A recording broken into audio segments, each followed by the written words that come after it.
Cette grande vivace pousse en général sur les sols siliceux. Il s'agit d'une férule commune. On la trouve parfois au bord des marais salants. Une vivace est une plante qui repousse au même endroit chaque année.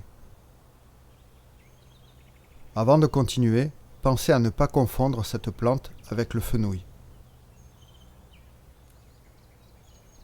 La férule est une plante toxique. Elle contient une substance appelée coumarine qui était utilisée autrefois comme anti-œdémeux. Elle se comporte un peu comme de l'antivitamine K.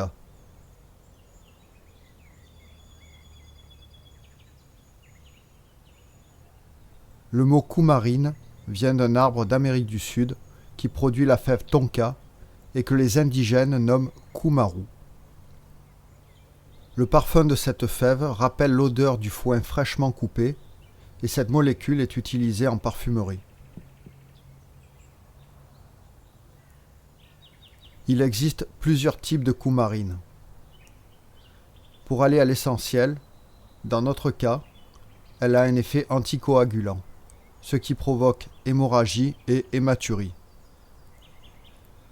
L'hématurie est la présence de sang dans les urines. Sa toxicité augmente avant la floraison.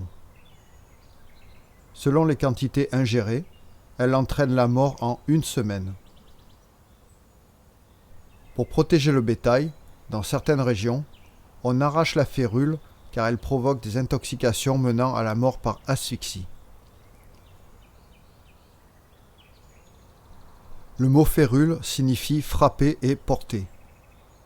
Prométhée mit une braise à l'intérieur d'une tige pour transporter le feu et le donner aux hommes.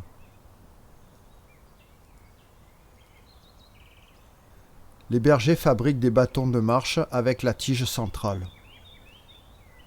Ce bâton présente l'avantage d'être à la fois résistant et léger. Il peut aussi servir à menacer ou à frapper quelqu'un. Ceci a donné lieu à une vieille expression « être sous la férule de quelqu'un », dans l'obligation de lui obéir.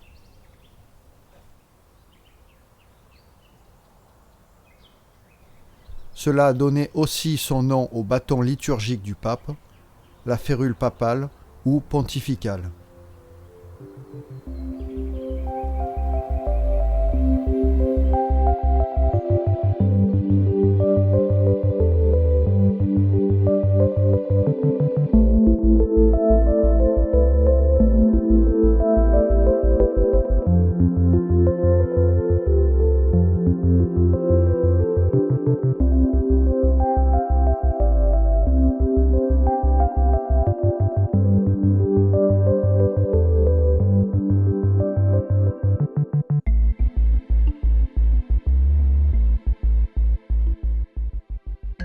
Vous pouvez retrouver une partie de ces informations dans le livre de Marie-Claude Pomme, Sauvage et toxique.